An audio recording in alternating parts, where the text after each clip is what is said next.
కోల్కతా వైద్య విద్యార్థి హత్య ఉదంతంపై విశాఖలో వైద్య విద్యార్థులు చేస్తున్న నిరసనలకు విశాఖ ఎంపీ శ్రీ భరత్ సంఘీభావం ప్రకటించారు. కలెక్టరేట్కు ర్యాలీగా చేరుకున్న వైద్య విద్యార్థుల నుంచి వినతి పత్రం తీసుకుని వారి ఆవేదన విన్నారు. అలాగే ఎమ్మెల్సీ చిరంజీవిరావు కూడా వైద్య విద్యార్థులు చేస్తున్న ఆందోళనకు గొంతు కలిపారు. దీనిపై మరింత సమాచారాన్ని మా విశాఖ ప్రతినిధి మూర్తి అందిస్తారు. కోల్కతాలో జరిగిన దాడిని ఖండిస్తూ ఆంధ్ర వైద్య కళాశాల విద్యార్థులు చేపడుతున్న నిరసన దీక్షలు ఈ రోజు కింద రోజు జరుగుతున్నాయి. ప్రస్తుతం ర్యాలీగా ఇక్కడికి వేలాది మంది జూనియర్ వైద్యులు ఇక్కడ కలెక్టరేట్ చేరుకున్న పరిస్థితి ఉంది. వాళ్ళకి సంఘీభావం తెలిపేందుకు విశాఖ ఎంపీ శ్రీ భరత్ గారు ప్రస్తుతం అంటున్నారు. సార్, మీరు చెప్పండి, వాళ్ళ డిమాండ్లు ఎంతవరకు కరెక్ట్ అనుకుంటున్నారు? వాళ్ళు 8 రోజులుగా చేస్తూ వాళ్ళ జీవితాన్ని కూడా కోల్పోయే పరిస్థితి వచ్చింది. మీరు ఏం డిమాండ్ చేయబోతున్నారు ప్రభుత్వాన్ని?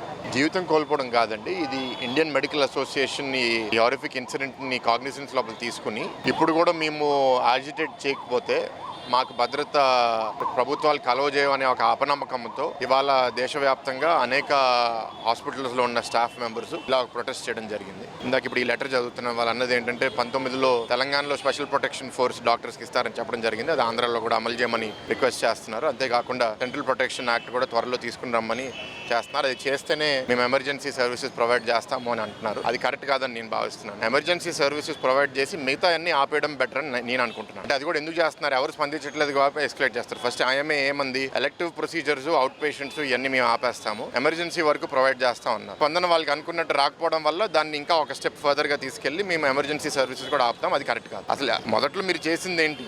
ఎవరో ఒక డాక్టర్కి ప్రాణహాని జరిగింది కాబట్టి ఆవిడ మీద ఒక హారిఫిక్ ఇది రేప్ ఎంత జరిగింది కాబట్టి దానికి బాధ కలిగి అందరు చేస్తున్నారు. ఇప్పుడు ఎమర్జెన్సీలో మీరు సర్వీస్ ప్రొవైడ్ చేయకపోతే చాలా మంది చనిపోతారు కదా. I don't endorse that view. Emergency services continue చేస్తూ ప్రొటెస్ట్ చేస్తూ ఓపీడీ ఎలెక్టివ్ సర్జరీస్ ఆపి ఏదో ఒక రెస్పాన్స్ గవర్నమెంట్ చేయడం మాత్రం అంతవరకు నేను కూడా మద్దతు పలుకుతాను. ఎమర్జెన్సీ సర్వీసెస్ ఆపడం మాత్రం నేను కరెక్ట్ గా నేను భావించను. అయితే ఇవాళ ఈ డాక్టర్స్ అందరూ ఈ అభద్రతా భావం ఏదైతే ఏర్పడుతుందో నేను మా హాస్పిటల్లో కూడా చూశాను. ఏ చిన్న ఇన్సిడెంట్ ఏ తప్పు జరిగినా సరే అది డాక్టర్ తప్పు అయి ఉండకపోవచ్చు. ఆ పేషెంట్ కి హెల్త్ బాగోకపోవడం వల్ల వాళ్ళు చనిపోతే లేకపోతే ఏదైనా సీరియస్ గా అయితే డాక్టర్ని అటాక్ చేస్తున్నారు. డాక్టర్ తప్ప. కలకత్తాలో జరిగిన సంఘటనపై మీరు ఏం మాట్లాడతారు? అసలు అక్కడ ప్రభుత్వం అసలు పని చేస్తుంది, అసలు దర్యాప్తు జరుగుతుంది అనుకుంటున్నారు? సెన్సేషనలిజం కరెక్ట్ కాదండి. ప్రభుత్వంలో ధ్వంసం చేసే పరిస్థితి మనం చూస్తున్నాం.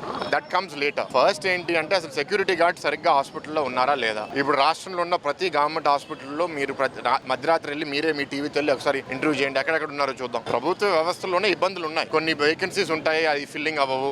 సమాజమే కుళ్ళిపోయింది. మా దగ్గర మెడికల్ కాలేజ్ నడుపుతున్నాము. మా దగ్గర ఒక 300 మంది ఉంటే దాంట్లో ఒక 30-40 మంది వచ్చి అటెండెన్స్ పెట్టేసి వెళ్ళిపోతున్నారు బయటికి. ప్రైవేట్ హాస్పిటల్లోనే అట్లా ఉంటే ప్రభుత్వ హాస్పిటల్లో ఇంకెంత దారుణంగా ఉంటుందో ఊహించగలుగుతాను. నాకు అబద్ధాలు ఎవరు చెప్పాల్సిన అవసరం లేదు. సమాజమే కుళ్ళిపోయింది. ఈ కుళ్ళిపోయిన సమాజంలో ఏంటంటే మాకు శాంతి భద్రతలు కూడా లేకపోతే మేము పని ఎట్లా చేస్తాం అనేది వీళ్ళు చెప్పడంలో పూర్తిగా నేను సపోర్ట్ చేస్తాను. మీరు కోల్కతా ఇష్యూకి వచ్చేసరికి ఏంటి అంటే నేను దాని కేసుని స్టడీ చేసి దానికి ఎవిడెన్స్ ఏం చేశారు, సిబిఐకి ఇప్పించారు, సిబిఐ ముందు ఏం చేశారు, సిబిఐ వచ్చిన తర్వాత ఏం చేసింది అని నేను స్టడీ చేయలేదు. బ్రాడ్ గా చెప్పేది ఏంటి అంటే ఇట్లాంటి ఇన్సిడెంట్స్ జరిగినప్పుడే అందరూ లెగుస్తారు. అందరూ హెల్మెట్ వేసుకోవాలి. ఎంతమంది హెల్మెట్ వేసుకుని తిరుగుతున్నారు బైకుల్లో? ఈ పిల్లలే చాలా మంది బైకుల్లో తిరుగుతారు. హెల్మెట్ వేసుకుంటున్నారా? అది కూడా లా. సో ఏంటంటే మేము ఒక బాధ్యత గల పదవిలో ఉన్నప్పుడు సమాజాన్ని ముందుకు తీసుకెళ్లే విధానంగా పనిచేయాలి, వెనకాల తీసుకెళ్లకుండా ఉండాలి. అంతే తప్ప వచ్చిన వెంటనే మ్యాజిక్ జరిగిపోతుంది, అందరూ భద్రంగా ఉంటారు అంటే అది అబద్ధం. ఇవాళ సమాజం అట్లా లేదు. సో కోల్కతా ఇన్సిడెంట్ మీద పూర్తిగా ఇన్వెస్టిగేషన్ జరగాలి. ఎవరైతే తప్పు చేశారో వాళ్ళందరినీ పట్టుకోవాలి, వాళ్ళ మీద తీవ్ర చర్యలు తీసుకోవాలి. ఆ చర్యలు తీసుకున్న తర్వాత అట్లాంటి పని చేయడానికి మరుసటి రోజు ఇంకొకటి భయపడాలి. ఎప్పుడైనా సరే లా అండ్ ఆర్డర్ అట్లా ఉంటే దొంగలు, దొంగ పనులు చేసేవాళ్ళు, తప్పు పనులు చేసేవాళ్ళు భయపడతారు. మన వ్యవస్థలో కూడా ఇక్కడ మన రాష్ట్రంలో కూడా అదే జరగాలని నేను అనుకుంటాను. ఎందుకంటే justice delayed is justice denied. So justice has to be provided on time. Chiranjeevi sir, మీరు చెప్పండి, ఇప్పుడు ఆ జరిగిన సంఘటన తర్వాత ఎలాంటి యాక్షన్ కనిపించలేదు. ఇప్పుడు కాలేజీలు చదువుతున్న విద్యార్థుల పరిస్థితి ఏంటి? ఇంక ఇలా జరిగితే మేము ఇంక ఎలా చదువుకుంటాం? అది తప్పండి. ఎందుకంటే చాలా అమానుషమైన సంఘటన అది. ఒక ట్రైనీ డాక్టర్ని అంత అన్యాయంగా హత్య చేయడం అనేది దేశవ్యాప్తంగా అందరూ ఖండించాల్సిన అంశం. అది అందులో సందేహం అయితే లేదు. అది మన చెల్లి కావచ్చు, మన అక్క కావచ్చు, మన కుటుంబ సభ్యురాలు కావచ్చు, ఎవరైనా సరే దీన్ని దేశవ్యాప్తంగా ఖండించాల్సింది. దీనిపై పశ్చిమ బెంగాల్ ప్రభుత్వం ఇప్పటికే క్విక్ రియాక్షన్ అవ్వాలి. అది ఒక విధంగా పశ్చిమ బెంగాల్ ప్రభుత్వం చేసిన తప్పే. అది తప్పు కాబట్టి అది సిబిఐ వరకు వెళ్ళింది. కాబట్టి గవర్నమెంట్ కూడా ఇంత అలసత్వం వహించడం మంచిది కాదు. ఇది తప్పుడు సంకేతాలు ఇస్తుంది ప్రజలకి. దీనివల్ల అభద్రతాభావం ఏర్పడుతుంది డాక్టర్లో. ఇదే ఆంధ్రప్రదేశ్ ప్రభుత్వం, చంద్రబాబు నాయుడు గారి ప్రభుత్వం అయితే ఆయన చిన్న సంఘటన జరిగితే వెంటనే స్పందిస్తున్నాడు. సో అలాంటి స్పందన కావాలి, అప్పుడే భద్రత ఏర్పడుతుంది.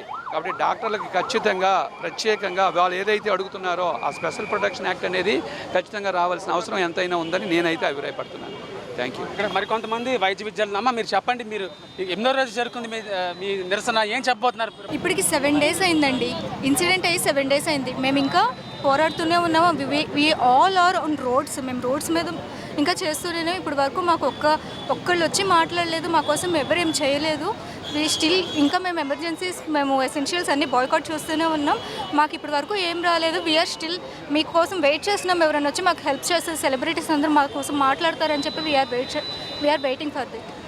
అమ్మ మీకు ఎడ్యుకేషన్ ఒక పక్క కోల్పోతున్నారు, ఒక పక్క న్యాయం ఇంకా జరగలేదు అమ్మాయి కుటుంబానికి, మీరు ఏం చెప్తారు మమతా గారు? మాకు కావాల్సింది జస్టిస్ అనండి. జస్టిస్ జరిగే వరకు మేము ఇలా పోరాడుతూనే ఉంటాం. ఇప్పుడు ఇన్సిడెంట్ జరిగి 12 రోజులైంది. ఇప్పుడు వచ్చి ఏ గవర్నమెంట్ మాకు రెస్పాన్స్ ఇవ్వలేదు. ఎమర్జెన్సీస్ అవుతున్నాయి, మా ఎడ్యుకేషన్ పాడైపోతుంది కాదనట్లేదు. కానీ ఇది మేము చేసేది ఫ్యూచర్ కోసం. మా ఫ్యూచర్ బాగుండాలంటే ఇప్పుడు కష్టపడాలి. ఇప్పుడు కష్టపడితేనే ఫ్యూచర్ బాగుంటుంది. ఈ గొడవలు ఇవన్నీ స్ట్రైక్లు అన్నీ చేసేది మా ఎడ్యుకేషను, మా ఫ్యూచర్ కోసమే కాదు, మా తర్వాత వచ్చే జనరేషన్ కూడా బాగుండాలి. మా తర్వాత వచ్చే జనరేషన్ కూడా సేఫ్ ఎన్విరాన్మెంట్లో పనిచేసుకోవాలని మా ఉద్దేశం. ఇది ముఖ్యంగా వాళ్ళు చెప్తోంది, ఒక సేఫ్ ఎన్విరాన్మెంట్లో మేము వైద్యం చేసుకోవడానికి వృత్తిలోకి వచ్చాము, కానీ మాపై దాడులు జరుగుతున్నాయి. ఈ కేసు ఎప్పుడు కొలిక్కి వస్తుందో తెలియదు, ఎప్పుడు దోషులకు శిక్ష పడుతుందో తెలియదు. ఇటువంటి పరిస్థితుల్లో మేము ఉన్నాము. అయితే ఎప్పటికైనా ఆ కుటుంబానికి న్యాయం జరిగే వరకు తమ ఆందోళన ఆగదని చెప్పి వైద్య విద్యార్థులు చెప్తున్న పరిస్థితి ఉంది. వీడియో జర్నలిస్ట్ ప్రేమ్తో మూర్తి, BBC అంటే విశాఖపట్నం.